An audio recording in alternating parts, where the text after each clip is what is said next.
Miss, ang mga itlog na ito, bibilhin ko lahat.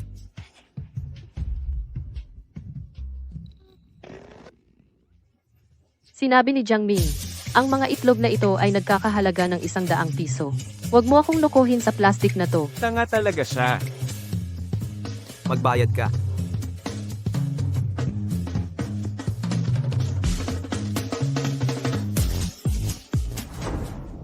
Iniligtas mo ako doon. Mabuting tao ka. Ang mabubuting gawa ay dapat gantihan.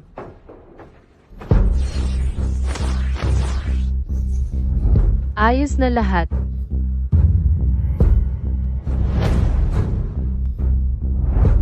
Guro, talagang ayos na. Sino ka? Ubus na ang mga itlog. Uuwi na ako. Hindi ordinaryo ang babaeng ito. Siyasatin mo siya, ngayon. Nanay, kumita ako ng maraming pera ngayon.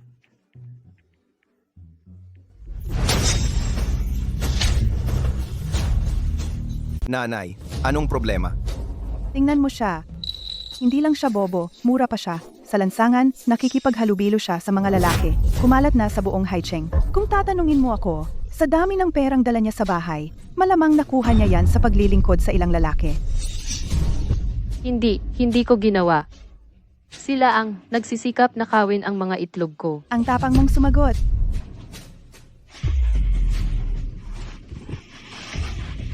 Mukhang kailangan mo ng isang mahusay na paghampas. Noong araw, iniligtas ka ng anak ko at pinakasalan ka. At naglalaro ka pa rin. Sa labas, wala ka ng kabuluhan. Nanay, tigilan mo na siya. Hindi mo ba naririnig ang mga hiyaw niya? Ilang beses ko bang sasabihin? Busalan mo muna, saka mo paluin. Para mas tahimik. Walang kwentang tanga. Ang paluin siya ay, sayang lang. Huwag mong sabihin yan. Yung mga lumang herbal formulas na isinulat niya, pinakitaan ako ng maraming pera. Wushuang, sumulat ka pa ng ilang formulas. At ang asawa mo, magluluto sa'yo ng braised pork ngayong gabi. Okay?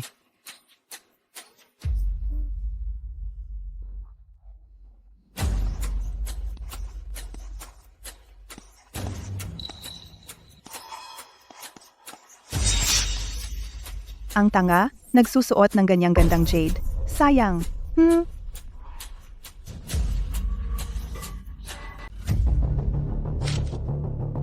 Ji Wushuang. Ayon sa mga talaan, si Ji Wushuang ay may kapansanan sa pag-iisip at 5 taon na ang nakalipas ay nagpakasal siya sa isang negosyante ng halamang gamot na si Jiang Ming.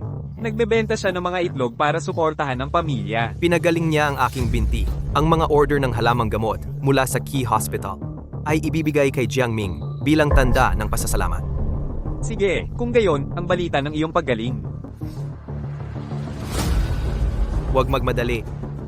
Manahimik muna ito. Ming, kailan ba talaga kayo magdidiborsyo sa tangang iyon? Sabi ng tatay ko, kung pakasalan mo ako, ang mga order ng pamilya namin lahat ay sa iyo. Talaga? Oy, Mr. Jiang, gustong makipagsosyo sa atin ng Chi Group. ano? Ching Ching. Sinabi ng Chi Group na gusto nilang makipagsosyo sa akin. Ikaw ang tumulong sa akin dito, di ba? Oo, kaya Ming, kailan ka magdidiborsyo? Didiborsyohin ko na siya ngayon. King King, ikaw ang pinakamahalagang babae para sa akin.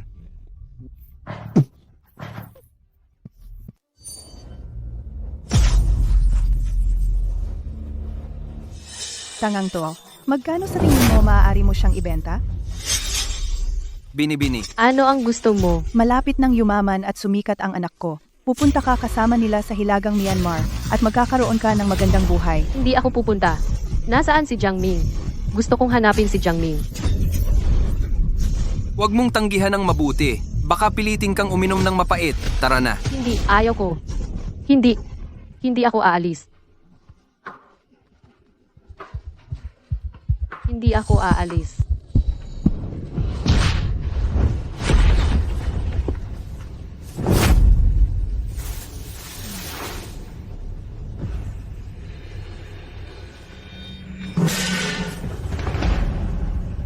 Ikaw. Kasalanan mo lahat. Hindi ka lang naibenta, napagastos mo pa ako sa ospital. Kasalanan mo lahat. Walang kwentang tanga. Buti na lang buhay ka. Nakuha ni Jiang ang pabor ng pamilya Qi. Tataas ang iyong estado mula ngayon. Huwag mong kalimutan na tulungan kami. Nat. Wala iyon. Swerte lang. Uy, huwag kang masyadong mahinhin. Iyan ang nangungunang angkan sa apat. Ang pamilya Qi. Ang mga makakasosyo ng pamilya Qi mula ngayon ay maaaring gawin ang anumang gusto nila. Kung tatanungin mo ako, si Jiang ay nakakuha ng pabor ng pamilya Qi ngayon dahil sa iyong lumang reseta. Sigurado! Si Jiang ay napakabata. Ngunit gumawa siya ng reseta na nagkakahalaga ng malaking halaga. Isang reseta na matagal nang nawala. Ito ay isang henyo na minsan lamang sa isang milenyo. Pinalalaki mo ako. Dumating na ang anak na babae ng pamilya Ye. Ching-ching, nandito ka na. Ito si Chengnan, ang bagong mayamang pamilya Ye. Si Jiang Ming ay nakikipag-date sa anak na babae ng pamilya Ye. Una ang pamilya Ye, pagkatapos ang pamilya Qi. Itong lalaki talagang pinalad. Ano? King, ako ang ina ni Jiangming. Kumusta, tita? Narinig ko kay Aming na ang pakikipagtulungan sa pamilya Qi ngayon ay dahil sa iyo. Huwag mo na akong tawaging tita, tawagin mo akong nanay. Ito ang jade pendant ni Ji Wushuang.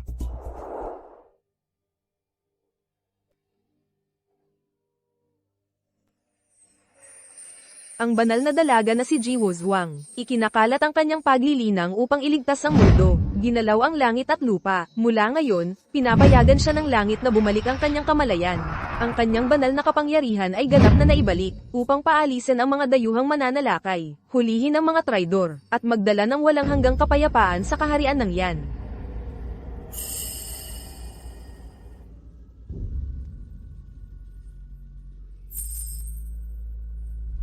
Ito ay ang jade pendant ni Ji Wushuang. Ito ang pamana ng aming pamilya. Ibinibigay ko ito sa iyo.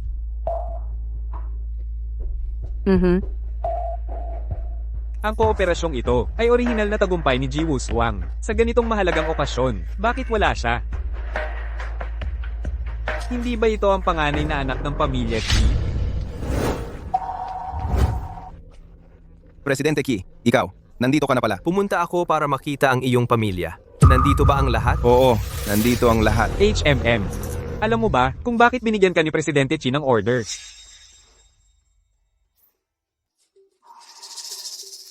Presidente Qi, ang tagumpay ko ngayon ay dahil sa tahimik na dedikasyon ng aking asawa. Ako, Jiang Ming, ay tiyak na hindi isang taong walang utang na loob. Maraming salamat sa inyong lahat sa pagdalo sa bangkweteng ito para sa kooperasyon ko at ng pinakamayamang tao ng Haicheng, ang Qi Group. Dito, nais kong pasalamatan ang isang tao na napakahalaga sa akin. Noong hindi pa ako kilala, hindi niya ako minasama. Sa pinakamahirap na panahon ng aking buhay, siya ang nanatili sa akin. Narinig ko na may asawa si Jiang Ming. Narinig ko na siya ay isang hangal. Ngunit, dedikado siya kay Jiang Ming. Alam ko, si Jiang Ming ay hindi makapag-aral noong una. Iyon ang hangal niyang asawa, ang nagbenta ng itlog para bayaran ang kanyang pag-aaral. Alam niyang pasalamatan si Ji Wushuang. At least may konsensya siya. Dahil lahat ito sa iyong kabutihan, panganay na binata.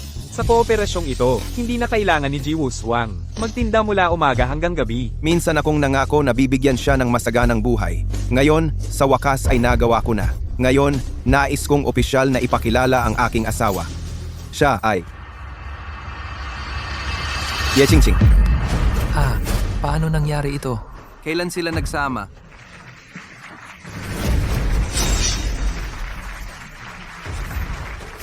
Siya ang iyong asawa.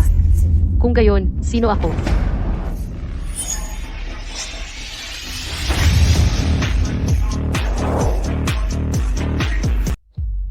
Ji Wushuang, wala kang lugar dito. Umalis ka na. Jiang Ming, inaasahan kong bibigyan mo ako ng maayos na paliwanag. Ang pamilya Qi ay nakipagtulungan lang sa akin dahil kay Qingqing. Hindi ko hahayaang sirain ito ng tangang ito. Mr. Qi, lahat ito ay hindi pagkakaintindihan. Malayong kamag-anak lang siya, bobo siya, laging nakadikit sa anak ko. Karaniwan siyang nasa bahay. Dadalhin ko na siya ngayon. Sasabihin ko sa'yo, ang anak ko ay ikakasal na sa anak na babae ng pamilya Ye. Ikaw na tanga, huwag mong seleksyon ang magandang kapalaran ng pamilya namin. Jiang Ming, talaga bang pakakasalan mo ang babaeng iyon? Ji Wushuang, Alam kong baliw na baliw ka sa akin, pero bobo ka lang. Kumpara sa marangal na binibini, ye ching ching, hindi ka tugma. Kaya tigilan mo na ako. Umuwi ka na at magbenta ng mga itlog mo.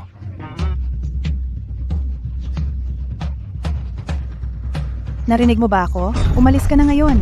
Dahil hinahamak mo ang mga bobo, ipapakita ko sa'yo ang pakiramdam na apakan ng isang bobo.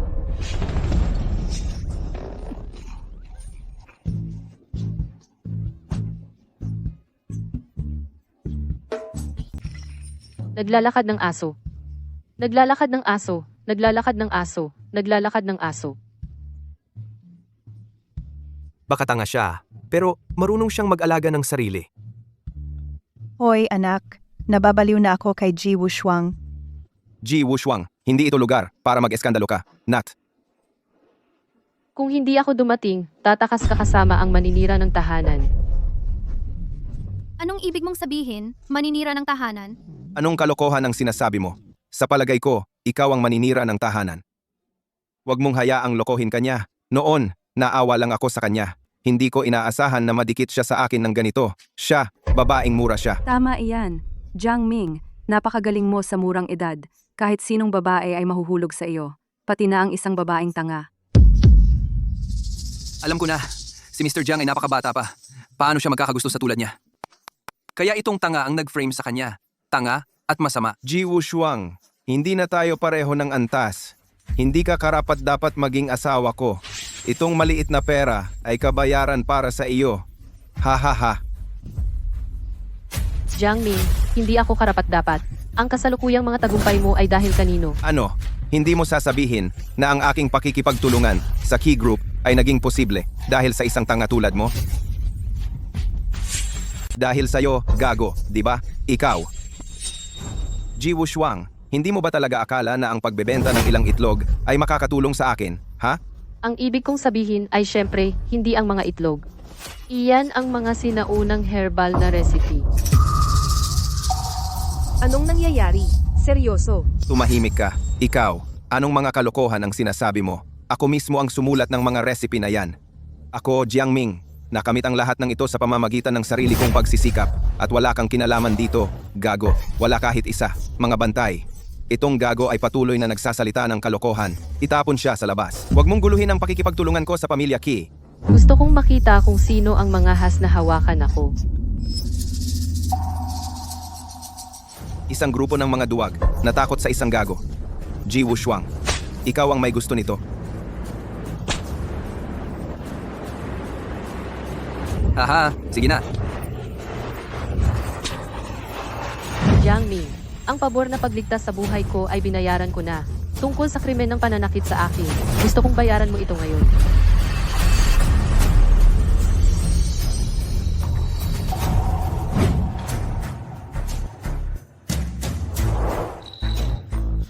Tumigil! Mr. Qi, nagdrama siya sa ating meeting sa pagtutulungan. Gusto ko lang siyang turuan ng leksyon. Ayos ka lang? Ayos lang ako. Mr. Qi, huwag kang maniwala sa mga baliw niyang salita. 5 taon ko na siyang kilala. Wala siyang iba kundi isang pokpok na nakikipagtali kahit kanino. Tama iyan. Ikaw ay isang taong may malaking halaga. Huwag hayaang dumihan ng isang walang kwenta ang iyong paningin. Mr. Qi, mahalaga ang kooperasyon ngayong araw. Ang talento ni Jiang Ming ay halata sa lahat. Huwag hayaang sirain ng basura ito. Tama. Ang mga sinaunang reseta ay lahat isinulat ko pagkatapos ng magdamag na pagsasaliksik. Kung nagsisinungaling ako sa iyo, naway tamaan ako ng kidlat. Naway mamatay ako ng miserable. Jiang Ming, paano ka nangahas gumawa ng ganoong panata? Tila talaga tapat ka. Siyempre, puno ako ng katapatan. Mr. Qi, kaya ang ating kooperasyon. Tungkol sa kooperasyon, maaari itong magpatuloy. Gayunpaman, ang kontratang ito, dapat pirmahan niya.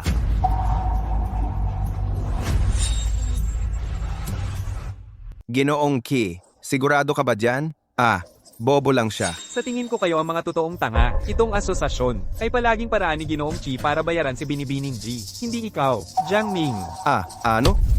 Hindi ba ikaw ang nagpausad ng asosasyong ito? Ikaw mismo ang nagsabi niyan. Hindi ako pumayag. Jiang Ming, ngayon, ikaw nakikita mo na ba ang sitwasyon? Ikaw, itong mabuting tao sinungaling. Ikaw lang ang nagdulot ng alitan sa pagitan namin ni Wushuang. Jiangming, sinabi mong makikipaghiwalay ka at pakakasalan ako. Paano mo nasabi iyan?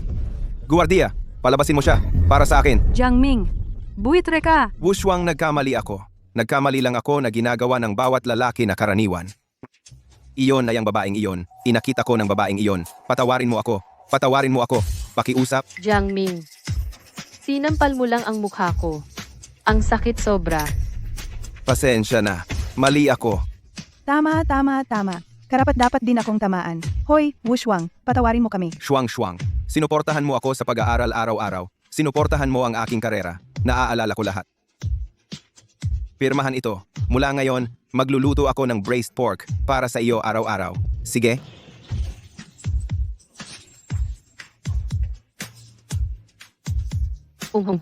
Si, Nilagdaan. Jiang Ming, masaya ang ating transaksyon.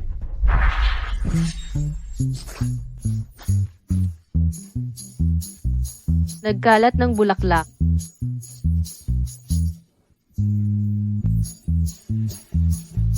Ji Wushuang, niloko mo ako. Munting soro ka. Bubugbugin kita hanggang mamatay. Walang puso na lalaki, matandang mangkukulam. Hindi mo ako mahuhuli. Ginoong Qi, ako. Dahil napunit na ang kontrata, ang ating kooperasyon nagtatapos dito. Si Jiang Ming ay masama ang moral. Naka-blacklist sa buong industriya. Mula ngayon, sino man ang maglakas loob na makipagtulungan kay Jiang Ming ay kalaban ng pamilya Qi. Lahat, makinig.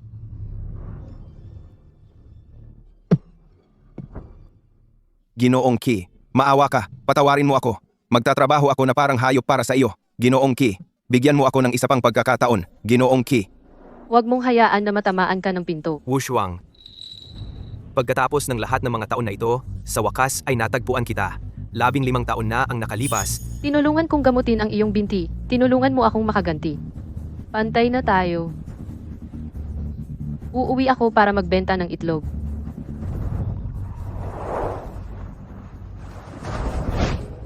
Xuanwu, dakilang tagapagtanggol ng bulwagan ng Phoenix, ay sumasalubong sa pagbabalik ng makalangit na dalaga ng 9 na langit.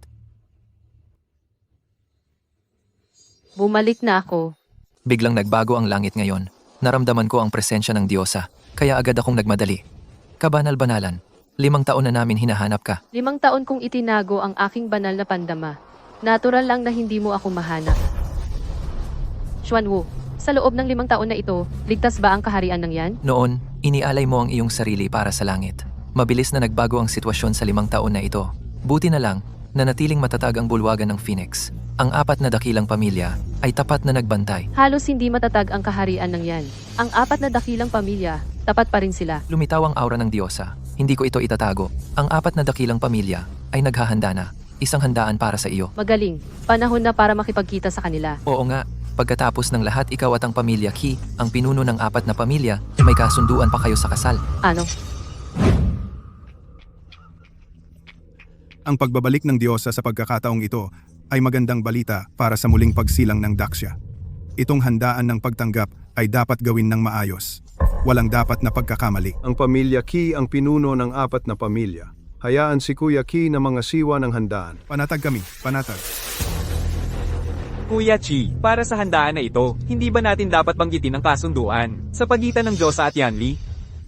Ang Diyosa ay may pinakamataas na karangalan. Kung hindi dahil sa dakilang soberano ng Daxia na personal na nagkasundo sa kanya sa aking apo, ang aming pamilya ay hindi magkakaroon ng gayong kapalaran. Si Qianli ay isang walang kwentang lumpo.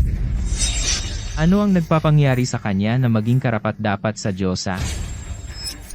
Wenchuan, huwag kang bastos. Lolo, sinasabi ko ang totoo. Ang Diyosa ay talagang magpapakasal sa lumpot walang kwentang iyon sa aming pamilya. Hindi lang mawawalan ng mukha ang pamilya Qi, mawawalan din ng mukha ang buong kaharian ng yan. Bukod dito, ang aking kuya hindi ba siya naghahangad pa rin sa babaeng taga-nayon na sinagip niya? Kung ako ang tatanungin, ipawalang bisa na lang ang kasunduang ito. Ang aking pakikipagkasundo sa Diyosa ay usapin sa pagitan naming dalawa. Wala itong kinalaman sa iyo, ulol. Ikaw? Tama na. Pag-aaway ng magkapatid ngayon? Akala mo ba patay na ako? Lolo, Wala iyon. Sasabihin ko sa iyo, ang pakikipagkasundo sa Diyosa ay inayos ng ating mga ninuno. Hindi ito dapat paglaruan. Ang piging ng Diyosa ay hindi maaaring magkaroon ng anumang pagkakamali.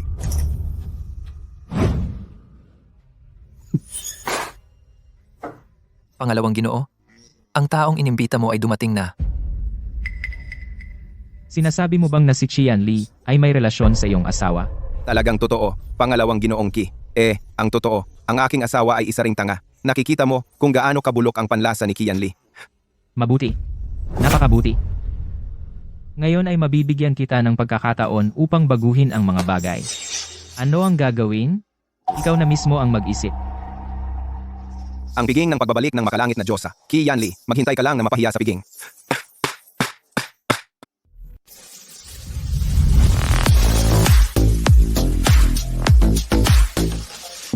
Ang Diyosa ay laging nagsusuot ng belo sa publiko. Ilang tao lang ang nakakita sa totoo niyang mukha. Ngayon sa wakas makikita natin ang kanyang kagandahan. Bumalik ang Diyosa. Nagsusuot siya ng korona para ipahayag ito sa mundo. Para masaksihan ang sandaling ito, mamamatay akong masaya. Nasaan ang asawa mo? Mr. Chi, mula noong huling pagpupulong ng kolaborasyon, nawawala na siya. Kung ako ang tatanungin, tiyak na itinatago siya ni Qian Li. Wala yon, basta narito ka ngayon, yan lang ay sapat na para bigyan ng sakit sa ulo si Qian Li. Dumating na ang panganay na anak ng pamilya Qi.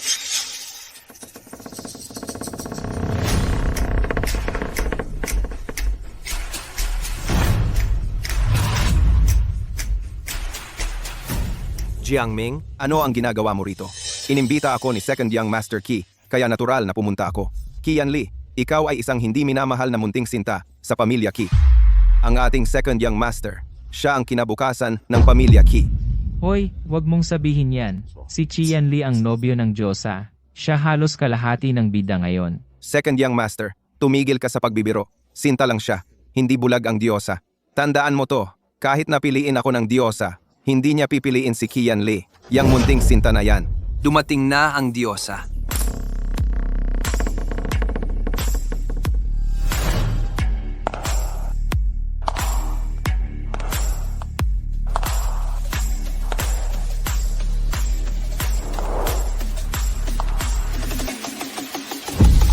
Bakit siya? Ang saya. Ang saya ng handaan. Bakit ang bobo ng Diyosang ito? Hindi ito Diyosa, ito ang asawa ko. Hindi ko siya mahanap kahit saan dati. Hindi inaasahan, siya mismo ang lumapit sa akin. Wu Shuang, anong ginagawa mo dito? Dumating ako para sa handaan. Tungkol sa hindi ko pa nakikitang fiancé. Hindi ko alam ang ugali niya. Mas mabuti pang magpakatanga at subukan siya. Ang handaan ngayong gabi ay hindi ordinaryo. Kung may mangyari, hindi kita mapoprotektahan. Lee, ihatid si Miss G, pauwi. Opo. Hoy, kuya, sino ang babaeng ito? Bakit hindi mo kami ipinakilala? Kaibigan lang. Kaibigan? Anong klaseng kaibigan? Talaga? Jiangming, ikaw. Lahat, tingnan ninyo, ang babaeng ito ay asawa ko. Pero si Qian Li, siya sinasamantala ang mahinang pag-iisip ng asawa ko. Siya ay... Ang kapal mo, ang ating Young Master Qi, ay isang taong may integridad at bertod. Paano namin hahayaang suran mo siya ng walang basehan? Hoy, tingnan mo ito. Hindi lang siya nagtatangkang nakawin ng asawa ko. Gusto pa niya akong saktan.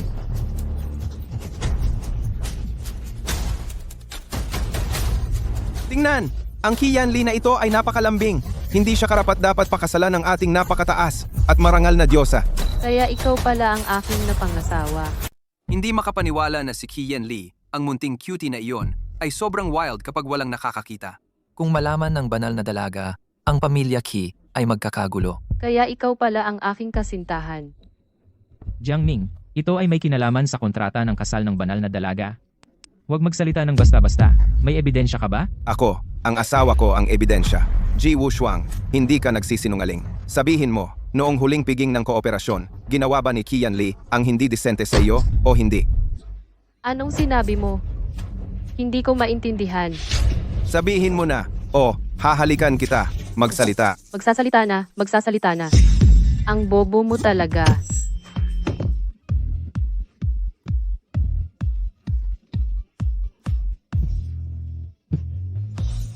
Ang langaw ay hindi dumadapo sa itlog na walang basag. Kuya, ito ay tungkol sa banal na dalaga. Sa tingin ko kailangan nating mag-imbestiga ng husto. Investigasyon ba o paninirang puri? Chi Wenchuan, ang iyong ambisyong parang lobo sa tingin ko alam na alam ng lahat. Kung malinaw ang nakikita ko, ano naman? Qianli, wala ka kundi isang magandang lalaki. Akala mo kaya mo akong talunin? Tigilan nyo na.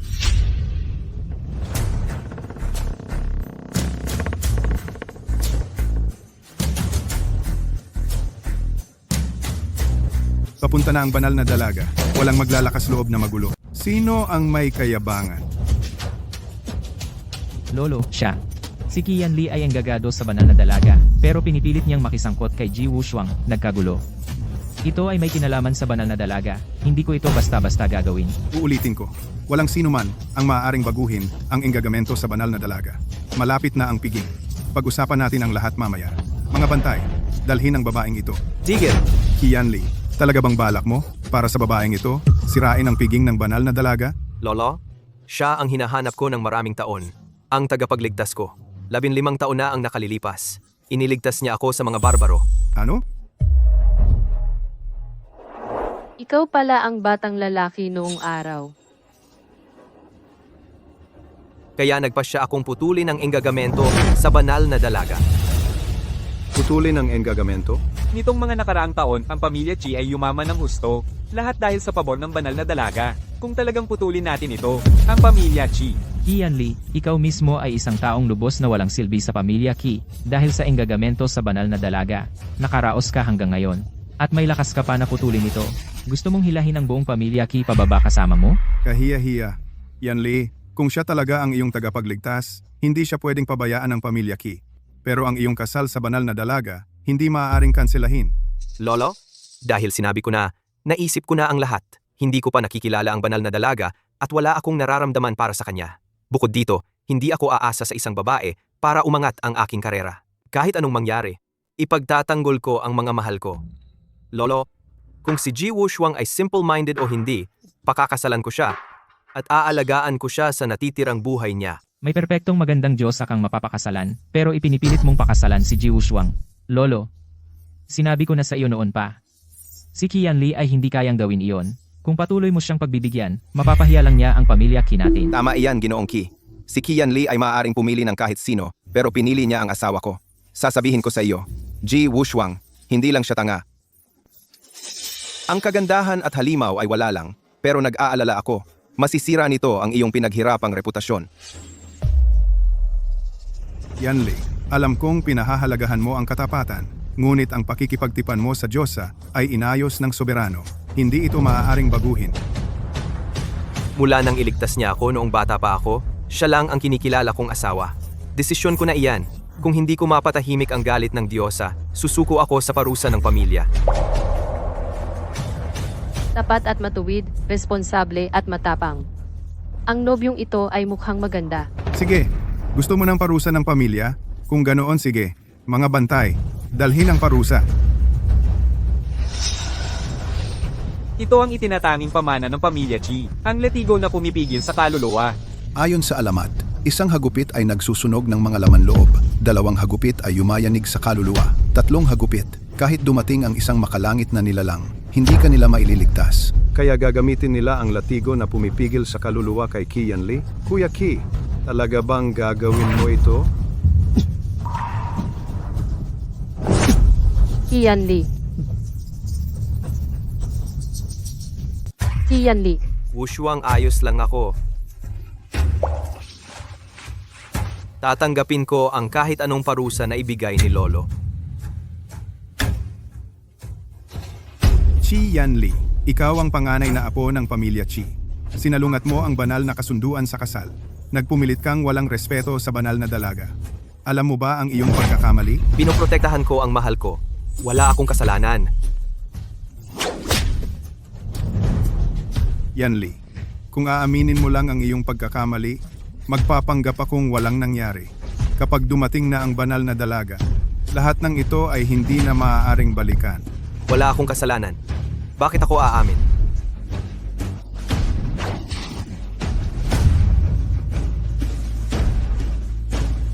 Kuya Qi, sobra ka na. Qianli ay nagdulot ng malaking kaguluhan. Kung wala ang mabigat na parusang ito, hindi namin mapapatahimik ang galit ng banal na dalaga. Qianli, magmadali ka at humingi ng tawad. Kung bumagsak ang ikatlong latigo, mawawala ang iyong buhay. Qianli, alam mo ba ang iyong pagkakamali? Hindi. Kailangan mo ba akong itulak ng ganito?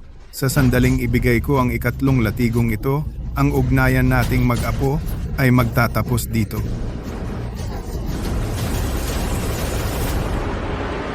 Tama na.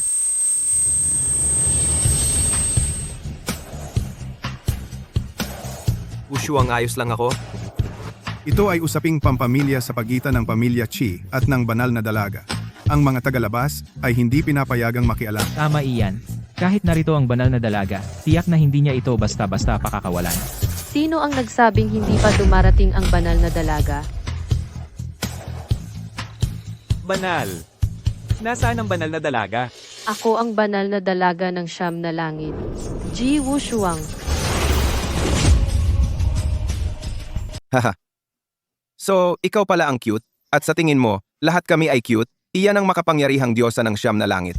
Paano ka naglakas loob na magpanggap sa kanya? Lahat, ang maliit na cutie na ito ay hayagang nilapastangan ang Diyosa. Dapat siya'y matulad kay Qianli.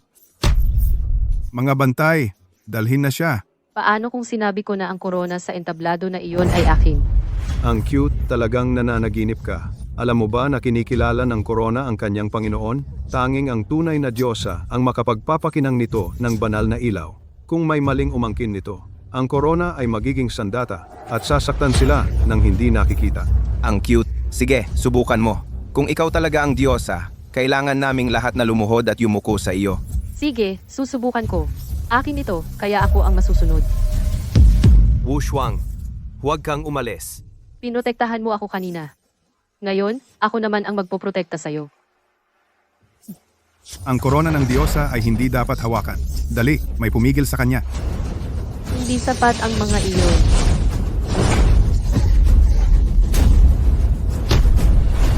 Paano siya nagkakaroon ng ganyang kalalim na kapangyarihan? Hindi mo ba sinabi sa akin na siya ay isang maliit na cutie?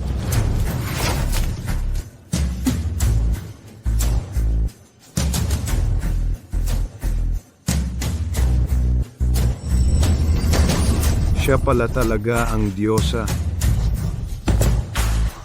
Hindi. Imposible. Hindi. Imposible iyan. Jiang Ming, binigyan kita ng maraming pagkakataon. Pero tumanggi kang magsisi. Diyosa, bulag at hangal ako. Hindi ko alam ang aking lugar. Mali ako. Patawarin mo ang aking buhay. Pakiusap. Maawa ka sa akin. Mga guwardiya, dalhin ang lalaking ito. Teka, dahil lang sa isang korona, maniniwala ka sa sinasabi niya. Inayos ko ang piging ng Diyosa. Ang korona ng Diyosa ay ang tanging isa sa mundo. Hindi madaling dalhin ito mula sa bulwagan ng Phoenix. Upang maiwasan ang maraming tao at mapagmasid na mata at anumang aksidente, ipinasadya kong gumawa ng kopya. Hanggat isuot mo ito, magniningning ito. Kaya peke ang koronang ito. Ibig sabihin kung sino man ang magsuot nito, magniningning din ito. Ji Wushuang, munting sinta, naglakas loob kang magpanggap na Diyosa at takutin ako? Ang kapal ng mukha mo. Ang Diyosa ng siyam na langit ay mahiwaga at hindi masukat. Wala sa amin ang nakakita ng kanyang tunay na mukha. Ngunit 5 taon na ang nakalipas. Noong nakita namin siya mula sa malayo, natatandaan ko na sa leeg ng Diyosa, suot niya ang kanyang palawit na phoenix. Binibini, sinasabi mong ikaw ang Diyosa. Kung gayon, nasaan ang iyong palawit na phoenix? Sinasabi mo bang ikaw ang diyosa? Ipakita mo sa amin ang iyong phoenix pendant. Hayaan mo kaming makita ito. Ay naku. Kinuha ng matandang mangkukulam ang aking Phoenix pendant. Hindi ko pa alam kung nasaan ito. Nawala ang aking Phoenix pendant. Nawala? Sa tingin ko wala ka talaga. Ang aking pakikipagtipan sa Diyosa ay hindi tungkol kay Wushuang. Pinarusahan na ako. Hindi ba dapat matapos na ang komedya na ito? Ang bagay na ito ay walang kinalaman sa kanya. Pero nagpanggap siyang Diyosa. Binaya niya ang 4 na dakilang pamilya. Iyan ay isang malubhang krimen. Mga guwardiya, dalhin siya. Sumpa, hindi pa ganap na gumaling ang aking katawan. Hindi ko magamit ang aking banal na kapangyarihan ngayon. Master Qi, ang Ji Wushuang na ito ay hangal at masama. Naglakas loob siyang linlangin ang 4 na dakilang pamilya. Kung hindi natin siya parusahan, mahirap kumbinsihin ang lahat. Hindi ako nandaya kaninuman. Nawala ko talaga ito. Gumagawa ka pa ba ng dahilan? Ji Wushuang, hindi ka iiyak hanggang makita mo ang kabaong. Dahil mahilig kang magsinungaling. Mga gwardiya,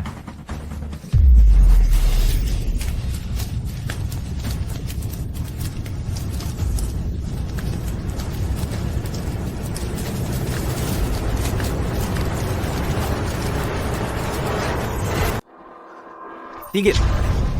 Umatras ka na. Yanli, gusto ka ng babaeng ito. At saka nagpanggap pa siya bilang banal na dalaga. Isang mabigat na krimen iyan. Umalis ka na ngayon at lahat ay maaari pang maayos. Tama iyan. Tigilan mo na ang pagiging matigas ng ulo. Kian Lee, ngayong ganito na, pinoprotektahan mo pa ba siya? Si Wushuang ay isang ordinaryong tao lamang. Dahil lang sa takot kayo sa banal na dalaga, kayong apat na pamilya ay maaaring mang-api sa isang kaawa-awang ordinaryong tao? Katawa-tawa, ang banal na dalaga ay maraming nagawa para sa mga tao. Ang dignidad ng banal na dalaga ay hindi maaaring yurakan. Ang iyong mga aksyon ay nakasakit na sa pamilya Qi at ito ay walang respeto. Sinabi ko na noon, sa buhay na ito, si Wushuang lang ang aking babae. Kung sa tingin mo iyon ay pabigat sa pamilya Qi, kung gayon ang pamilya Qi, hindi na rin ako mananatili dito. Ano ang sinabi mo? Desidido na ako. Naniniwala ako na ang banal na dalaga na nagmamalasakit sa lahat ay hindi gustong makita ang magkasintahang nagkahiwalay. Wushuang, umalis na tayo. Qi Yanli, hindi ka naman masamang nobyo. Sige, umalis na tayo.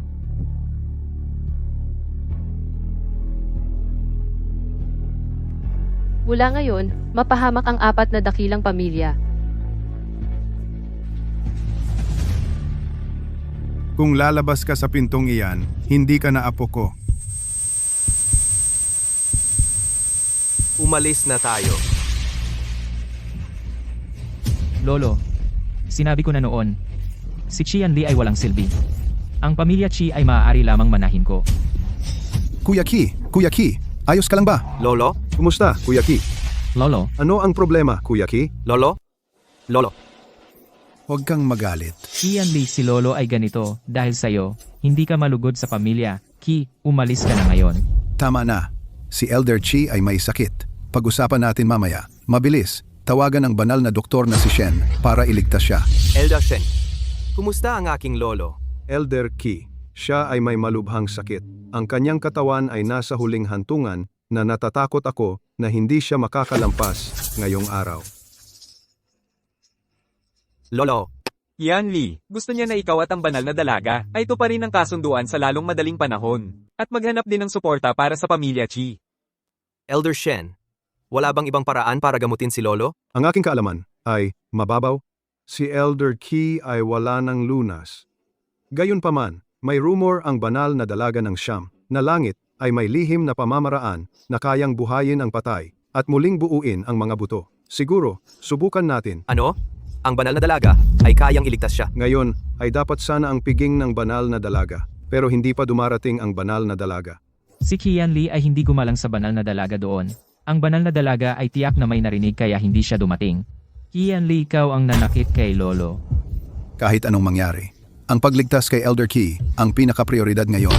Mabilis na makipag-ugnayan sa Phoenix Hall.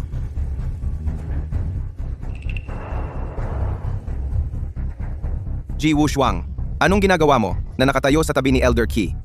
Alam ko ang lihim na pamamaraan ng banal na dalaga. Igilan mo siya. Ang aming pamilya Qi, paano ka nangangahas, manggulo dito, lumabas ka ngayon. Talagang alam ko ang lihim na sining ng Divine Maiden. Ang sakit ni Master Qi ay hindi na makapaghintay. Maaari ko siyang pagalingin. Ano ang magagawa mo? Hindi ka marunong mag-basic math. Tigilan mo na ang paggulo dito. Ang iyong acupuncture ay walang silbi. Sa katunayan, ito ay kontraproduktibo. Tanging ang aking sinaunang sining ang makakapagligtas sa kanya ngayon. Kung maghihintay pa tayo, huli na ang lahat. Ako, si Shen Wanshan, ang pinakadakilang manggagamot. Ang iginagalang ko lang ay ang Divine Maiden. Ikaw, munting sinta, paano ka nangangahas na tanungin ang aking pasya? Naku, si Master Qi ay malapit ng mamatay. Lolo, Kuya Qi! Lolo! Lolo! Kuya Qi! Lolo, Ang karaniwang paraan ay hindi gagana. Kaya ito lang ang paraan. Nasaktan ko si Lolo Qi. Lolo Qi. Paanong bigla ka na lang nawala? Hindi ka pa pumapayag. Sa kasal ko kay Qianli, ano ang gagawin namin kung wala ka? Ano ang ginagawa mo? Hindi paggalang kay Lolo habang siya ay buhay. Malaking kahihiyan iyan. Ano pa ang hinihintay mo? Dalhin mo na siya ngayon. Ah, hindi sila katulad ko. Si Lolo lang ang pinapahalagahan nila. Wushuang, ano ang ginagawa mo? Nagamot ko na si Lolo, kanina lang. Sa loob ng 3 minuto, magigising si Lolo. Yanli, pinagkakatiwalaan mo ba ako? Pinagkakatiwalaan kita. Anyway, susubukan natin ang kahit ano sa puntong ito.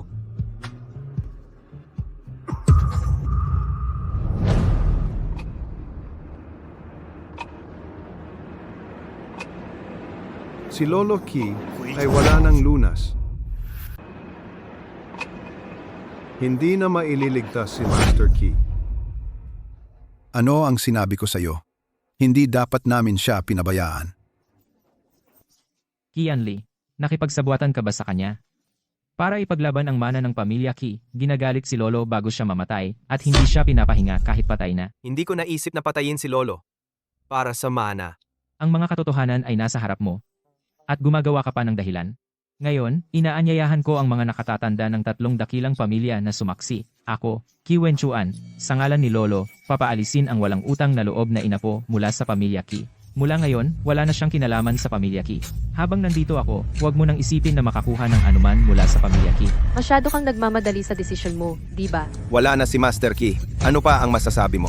Sinabi ko sa iyo, magigising si Lolo sa loob ng 3 minuto. May 10 segundo pa bago mag 3 minuto. Bilang pinuno ng pamilya Lu, ipinapahayag ko sina Qi Yanli at Ji Wushuang ay dapat paalisin ng magkasama. Hindi na muling papayagan. 5 segundo na lang. 4 na segundo. Nag-aatubili ka pa rin pagkatapos ng lahat? Bakit hindi na lang gawin?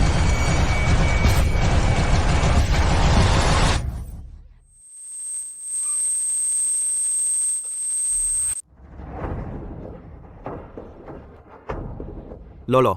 Guro Qi, gising ka na. Anong nangyayari? Lolo, ano ang pakiramdam mo? Paano nangyari iyon? Mula sa pulso. Guro Qi, ganap ka ng gumaling. Tama, hindi na sumasakit ang likod ko. At ang aking mga binti, hindi na rin sumasakit. Napakaganda ng pakiramdam ko sa buong katawan. Hoy! Anong nangyayari? Lolo, noong nasa binggit ka na ng kamatayan, si Wushuang ang nagligtas sa iyo. Kanina, si Qi ay malinaw na. Posible bang ang munting sinta na ito talaga namang may alam na sikretong teknik ng Diyosa? Imposible. Si Ji Wushuang ay isang munting sinta lamang. Nagkataon lang. Maling diagnosis iyon. Ha. Ako ang nangungunang doktor ng milagro. Ikaw, munting bastos, paano mo ako nagawang siraan? Siguro Qi ay dumaranas ng nakamamatay na sakit. Maliban sa Diyosa, walang sino man ang makakagamot nito. At ikaw, sa ilang galaw lang, nagpagaling ng lubos kay Guro Qi. Posible bang ikaw ang Diyosa? Diyosa ako si Shen Wanshan. Mahigit 20 taon na ang nakalipas, noong bata ka pa, pumunta ako sa inyo para magpakonsulta. G, Shen, hindi mo kailangang yumuko ng sobra. Talaga bang siya ay isang Diyosa? Oo, talaga bang siya ay isang Diyosa? Si Wushuang, sino ba talaga siya? Wala lang siya. Sinasabi ko sa inyong lahat. 5 taon nang kasal si Ji Wushuang sa akin, araw-araw. Wala siyang ginagawa kundi magbenta ng itlog at wala nang ibang alam. Kung siya ay isang diyosa, ako naman ang hari ng langit. At kayo'y lumuluhod at yumuyuko sa kanya? Sa tingin ko, ikaw na doktor na walang sapatos ay nawawalan na ng paningin. Ji Wushuang, sinuwerte ka lang ha? Maaari mo silang lokohin, ngunit hindi mo ako maloloko. Tumahimik ka. Kung si Ji Wushuang ay isang diyosa o isang ordinaryong babae, siya ang aking tagapagligtas at isang benepaktor ng aming pamilya Qi. Hindi ko kayo papayagang maging walang galang sa aming benepaktor. Hindi, siya, si Ji Wushuang, ay isang cute na munting boba. Siguro lahat ito ay pakana ni Qianli para makuha siya sa pamilya. Natatakot lang ako na baka malin lang kayo, Ji. Mga bantay, itapon ninyo itong munting sinta. Sinasabi ko ang totoo, Jiki. Si Ji Wushuang ay isa lang munting cute. Jiang Ming, sino nagsabi sa'yo na ako ay isang munting cute? Hindi ka bobo. Ha. Nakakita ka na ba ng sino man na kayang mag-practice ng ganitong makabagong medisina at gamitin ito ng husto? Imposible iyon. Matalino ako sa buong buhay ko. Paano ako maloloko ng iba? Jiang Ming, paulit-ulit mong sinasabi na ayaw mo. Pero sa totoo lang, ikaw ang pinakatanga.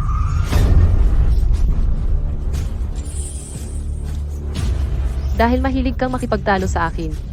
Jiang Ming, sa natitirang bahagi ng iyong buhay, maging tanga ka na lang. Me.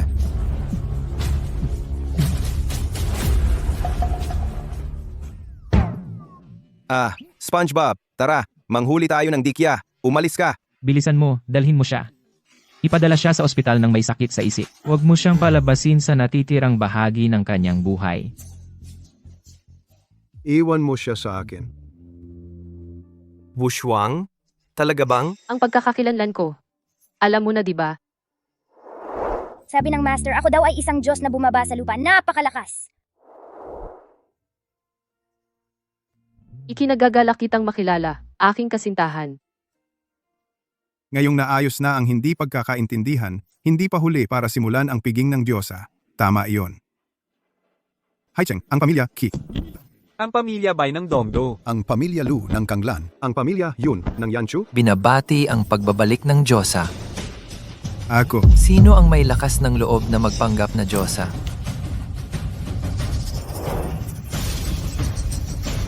Ako. Sino ang nangangahas na magpanggap bilang banal na binibini? Dumating na ang tagapamahala ng bulwagang Phoenix, sangay ng Haicheng. Tagapamahala.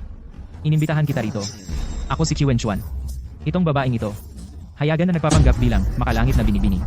At narito para manloko ng mga tao. Wen Chuan, ano ang sinasabi mo? Alam ko na ito sa simula pa lang.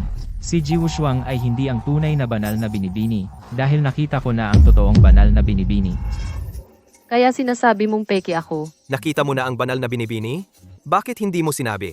Dahil gusto kong makita kung hanggang saan kayo nang pwedeng pumunta sa paninirang puri sa banal na binibini hanggang sa anong antas. Hindi ko akalain na napakatapang mo. Na maglakas loob na magpanggap bilang kamahalan, ang banal na binibini, Ji Wushuang, ang tapang mo. Tagapamahala, nagkakamali ka ba? Kamahala ng banal na binibini ay gumamot. Sa malubhang sakit ni matandang Guro Qi, ako ang tagapamahala ng bulwagang Phoenix. Ang aking sariling kamahalan, maaari ba akong magkamali? Ji Wushuang, alam mo ba ang iyong kasalanan?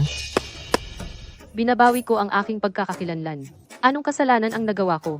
Sa kabaligtaran, ikaw dahil ikaw ang tagapamahala ng bulwagang Phoenix, sangay ng Haicheng, bakit mula nang bumalik ako sa Haicheng matagal na hindi kita nakita? Maaaring ikaw ang peke. Katawa-tawa. Narito ang Phoenix Token. May sasabihin ka ba para sa iyong sarili? Ang Phoenix Token ng banal na binibini. Ang token ay katulad ng tao. Ang tagapamahalang ito ay tunay. Pagbati, tagapamahala. Hindi ako naglabas ng Phoenix Token kailanman.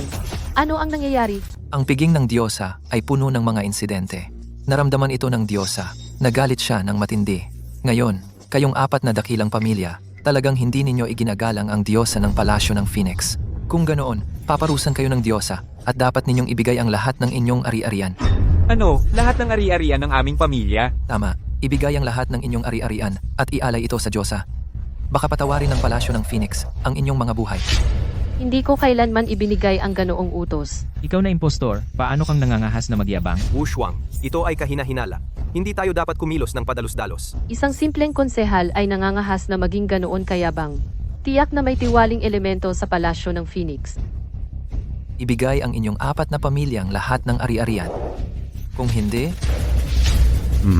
Sa palagay ko, hindi ito utos ng Diyosa, kundi sa inyong palasyo ng Phoenix na sinusubukang kumita mula rito. narito ang token ng Phoenix. Ang sinasabi ko ay kalooban ng Diyosa. Ang pamana ng pamilyang Bai sa loob ng isang siglo ay hindi maaaring isuko ng ganon kadali. Kahit na ang Diyosa mismo ang dumating ngayon, hindi niya sasamantalahin ang pamilyang Bai. Ang pamilyang Bai ay hindi kailanman sasuko. Sige. Ang pamilyang Bai ay talagang may tapang. Kung ganoon, saka ko kayo papayagang mabuhay. Ngayon, sino pa ang tumututol? Paano yan? Itong mga ari-arian, isusuko mo ba o hindi? Isang marangal na konsehal ng Phoenix Hall, ganyan mo sinasaktan ang mga inosente. Matanda? Nasaktan ko ba siya? Hindi. Pumirma ako. Ari-arian lang naman, di ba? Handa kong ibigay lahat ng aking ari-arian. Pakiusap, Diyosa, iligtas mo ang aking buhay. At ikaw? Nakapagdesisyon na ba kayo? Oo. Ang pamilya Lu ay handang ibigay ang lahat ng aming ari-arian. Hinihiling lang namin na iligtas ng Phoenix Hall ang buong pamilya ko. Master Chi? Ikaw? Lolo, harapin mo na ang realidad. Sa pamamagitan lang ng pagkawala ng pera tayo, makakaiwas sa sakuna. Master Chi, mas mabuting pag-isipan mo muna. Ang buong pamilya, Chi mo. Daan-daang buhay. Nasa iyong mga kamay.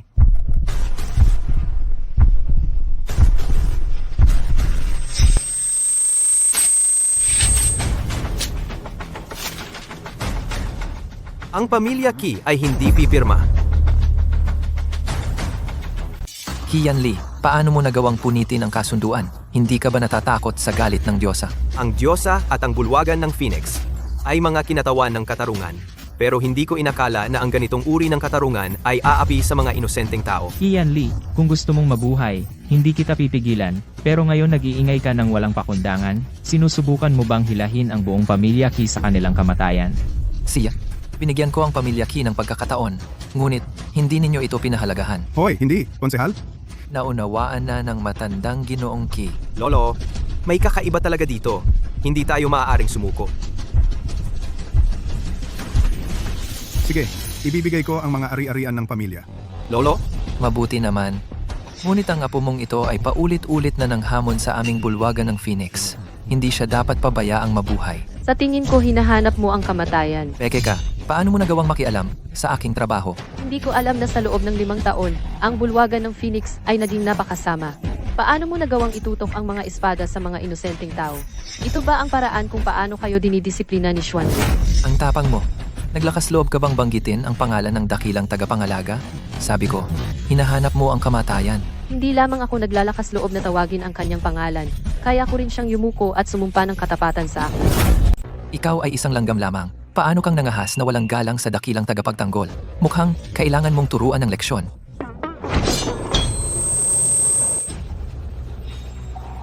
Paano ito nangyari? Nanggulo ka sa maling tao.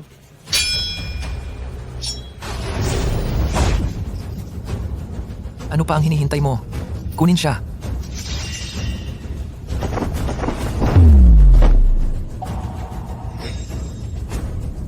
Paano kang nangahas na gawin ito sa akin? Ang banal na ginang ay hindi ka hahayaan.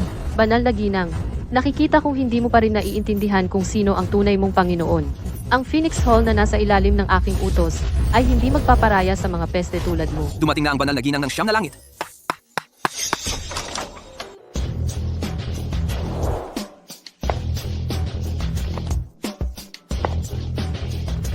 Siya iyon. Ji, Wushuang. Ikaw munting sinta, anong ginagawa mo dito? Magsaludo sa banal na dalaga. Siya ang uminsulto sa bulwagang Phoenix. Banal na dalaga, kailangan mong humingi ng katarungan para sa amin. Ye King King, sinasabi mong ikaw ang banal na dalaga. Ang kapal ng mukha mo. Lumuhod sa harap ng banal na dalaga. Hindi pa ako nakapag-ayos ng utang mula sa piging ng kooperasyon. Dahil nandito ka, ayusin natin ang luma at bagong sama ng loob sabay-sabay.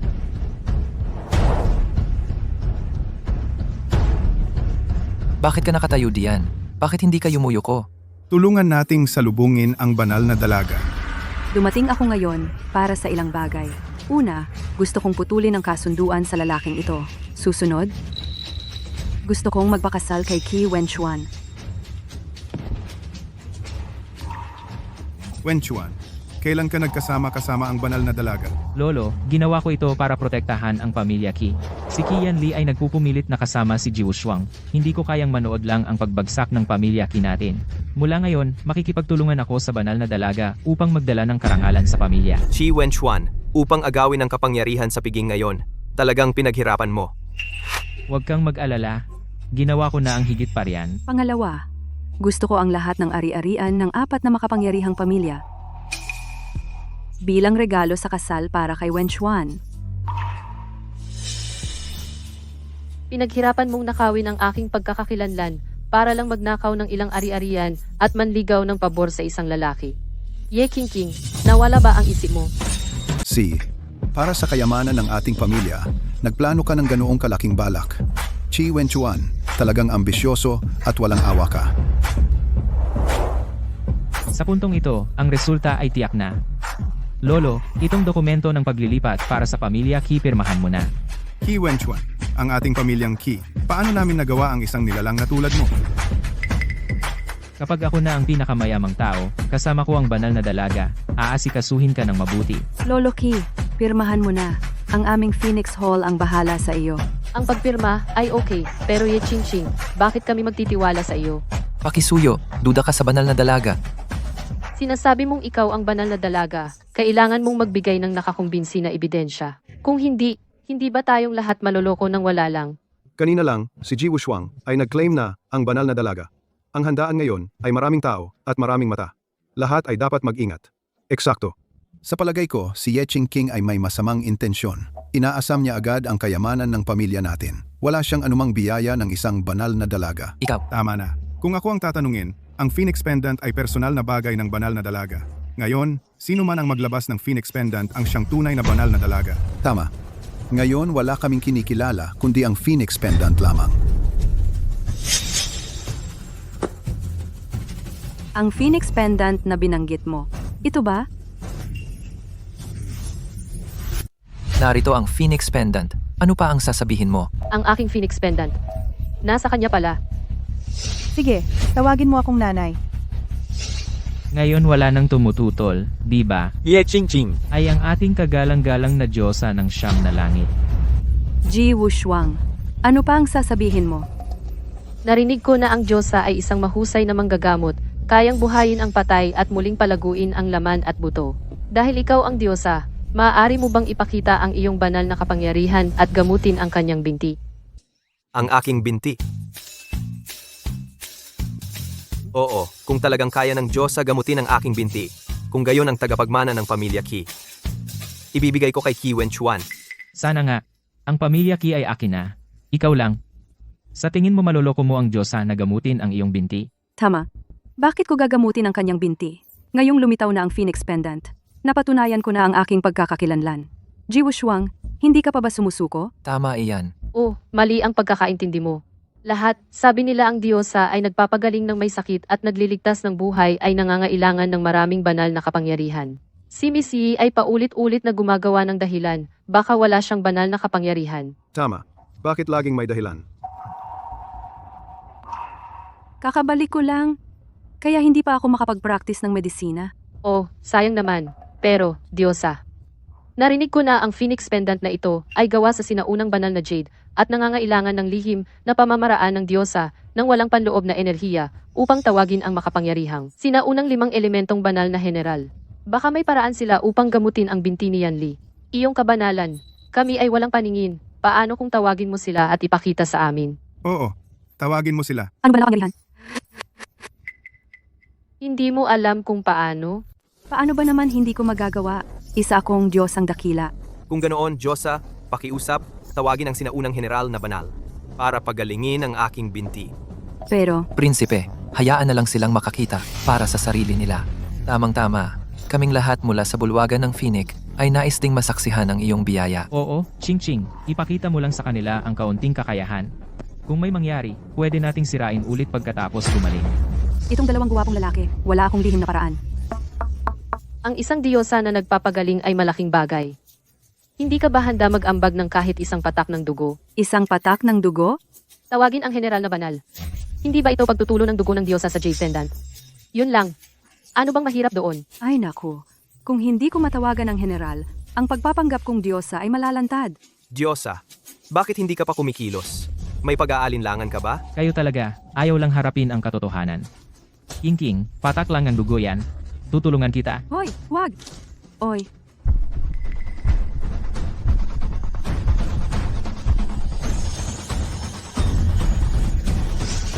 Ang sinaunang mga general ng 5 elemento ay naghihintay ng iyong utos, Diyosa. nagtagumpay ako nang hindi sinasadya. Ang banal na artifact na ito ay hindi naman ka hanga-hanga. Sinabi ko sa iyo, ako ang banal na dalaga. Isang himala. Ang banal na dalaga lamang ang makakagawa ng ganyang himala. Kayong mga walang kwenta. Ang makasaksi sa himalang ito ay swerte sa inyong nakaraang buhay. At, Ching, hindi ko alam na kaya mo pala yon. Simula ngayon, gusto kong makita kung sino ang mga has na humadlang sa atin. Ye Ching Ching, narito na ang iyong 5 elementong general. Bilisan mo at utusan sila na pagalingin ang mga binti ni Yanli. Pagalingin ang mga binti? Dahil mayroon akong napakataas na kapangyarihan, bakit ko pagagalingin ang kanyang mga binti? Ang pag-alis sa inyong lahat ay mas madali. Banal na dalaga, ano ang ibig mong sabihin dyan? Tiyak na hindi tayo aalisin ng banal na dalaga kapag wala na tayong silbi. Ji Wushuang, sinira mo ang aking mga plano ng paulit-ulit. Sawa na ako sa iyo. Siguro, ikaw ang uunahin ko. 5 elementong general, pakinggan ninyo ang aking utos. Wasakin si Ji Wushuang kaagad. Wushuang, Huwag kang pumunta.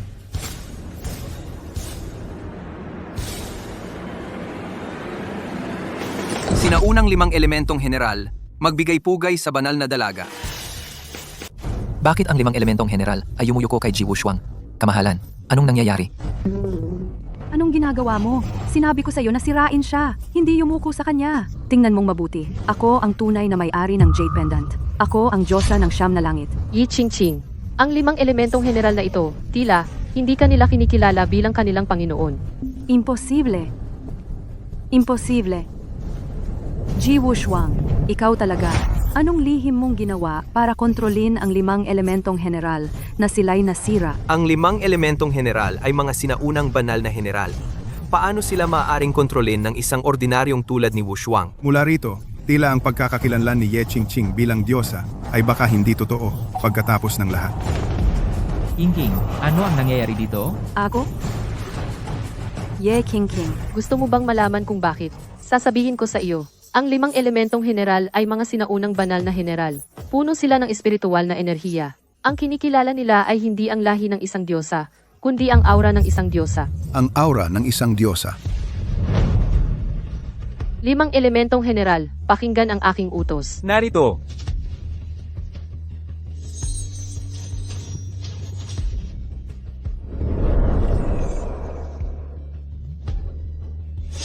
Ipahayag ang dekreto ng 4 na dagat. Ako, ang Diyosa ng Siyam na Langit, pagkatapos ng 5 taon sa mundong mortal, ngayon ay opisyal na bumabalik. Poprotektahan ang ating bansa sa loob ng 10,000 henerasyon. Protektahan ang ating bansa sa loob ng 10,000 henerasyon. 10,000 henerasyon ng kapayapaan. Ching, ano ba talaga ang nangyayari? Ito. King, anong nangyayari dito? Hindi iyan totoo. Ji Wushuang. Si Ji Wushuang ay isang mangkukulam. Dapat ay ginulo ang palawit ng Phoenix. Lahat ito ay isang panlilinlang. Huwag mong hayaang lokohin kanya. Ye Ching. Kahit ngayon, hindi ka pa rin nagsisisi. Isang simpleng panlilinlang maaaring manloko ng iba, ngunit hindi ako. Paano mo nagawa? Sa harap ng 4 na dakilang pamilya, hayagang agawin ang aking banal na artifact. Iyan ay isang malaking pagkakasala. Mga bantay, dalhin siya! Isang panlilinlang? Hindi maaari. Tama iyan. Si Ji Wushuang ay naging banal na dalaga. Kapareho ng 5 taon na ang nakalipas. Oh, ang sarili mong mga tao ay tila hindi na nakikinig sa iyo. Pagkatapos ng lahat ng ito, Kahit ikaw ay nagtatanong sa pagkakakilanlan ng banal na dalaga, hindi ako nagtatanong ito ay dahil si Ji Wushuang, mukha siyang sobrang katulad ng banal na dalaga. paano mo nasabi iyan? Huwag kalimutan, ipinangako sa atin ng banal na dalaga ang kayamanan ng 4 na dakilang pamilya. Kung ikaw ay magtatraidor ngayon, wala kang makukuha. Ji Wushuang, una, nagpanggap ka bilang banal na dalaga. Pagkatapos ay sinamsam ang banal na artifact. Ayon sa batas, durusahan ka ng pagbabalat at mapuksa mga bantay. Samsamin si Ji Wushuang.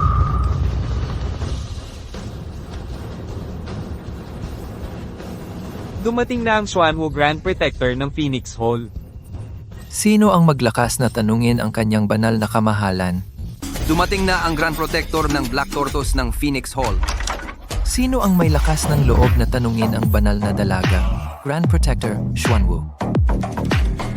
At saan ka galing? Hindi ka man lang makatingin ng diretsyo. Yan ang tunay na banal na dalaga. Ah, ganon. Siguro ikaw ay isang artista na inupahan ni Ji Wushuang. Ji Wushuang. Nagsumikap kang magpanggap bilang banal na dalaga. Talagang hindi ka nagtipid. Talagang humahanga ako. Ayon sa batas ng Phoenix Hall, itong impostor na nagsasabing siya ang Grand Protector, dapat patayin.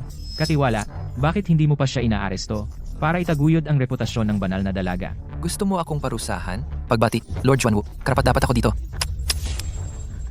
Anong ginagawa mo? Hindi lang sumusuway sa aking utos, kundi lumuhod ka pa sa iba?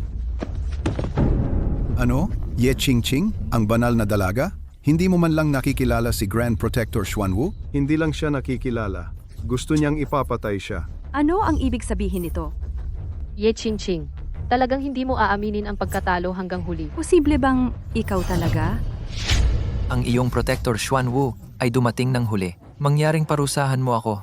Banal na dalaga ng siyam na langit. Banal na dalaga ng siyam na langit. Ngayon, sino ang tunay na banal na dalaga? Walang duda, di ba? Pagbati, banal na dalaga. Hindi. Si Ji Wushuang talaga ang Diyosa. Kung gayon, saan mo nakuha ang jade pendant na iyon? Hindi ko iyon sinabi. Ang jade pendant na iyon ay akin. Nag-aakala ka lang. Ikaw? Konsehal ng Haicheng. Sinabi mo lang na ang pagpapanggap bilang diyosa at pag-agaw ng artifact. Ano dapat ang parusa? Ayon sa batas, ang parusa ay pagbabalat at pagpuksa. Mabuti. Gayon na nga.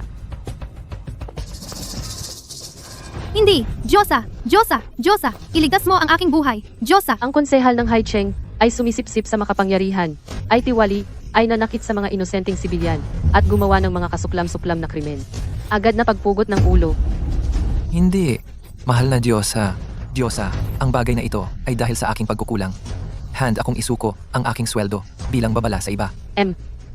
Tungkol sa kanya, iiwan ko siya sa iyo. Lolo, mali ako. Hindi ako dapat nakinig sa munting sinta na iyon.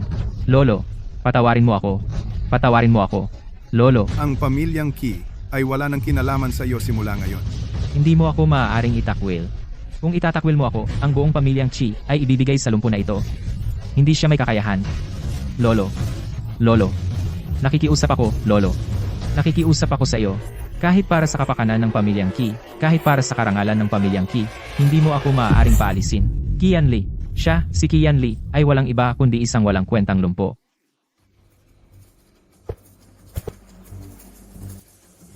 Hindi ka na lumpo. Ngayon ikaw na ang lumpo.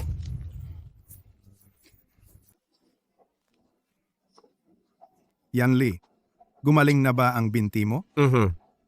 Gumaling na. Tinulungan ako ni Wushuang na pagalingin ito. Imposible iyan. Imposible iyan. Qi Wenshuan. Yung aksidente sa kotse 5 taon na ang nakalipas na ikinasugat ng binti ko. Ikaw ang nag-ayos niyon, di ba? Anong aksidente? Hindi ko alam.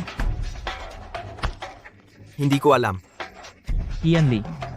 Sinusubukan mo akong paratangan. Wala kang ebidensya. Sinong nagsabing wala? Narito ang lahat ng ebidensya ng maraming taon ni Qi Wenchuan ng masasamang gawain. Tiniis ko ito ng maraming taon. Lahat para sa araw na ito. Imposible iyan. Ang sama-sama ng mga ginawa mo. Ang pamilya Qi, hindi ka na kayang panatilihin. Mga guwardiya, Hindi. hindi ko nakakailanganin ng wheelchair na ito. Ibinibigay ko ito sa iyo. Hindi. Ako ang tagapagmana ng pamilya Qi. Ako. Mukhang nabaliw na talaga siya. Siya ang may kasalanan. Ngayon, oras na para pag-usapan ang tungkol sa atin. Diyosa, Kumusta? Ako ang iyong kasintahan. Ang makalangit na diyosa. Ji Wushuang. kumusta? Ako ay ang iyong kasintahan na 2 beses mong iniligtas. Qian Li.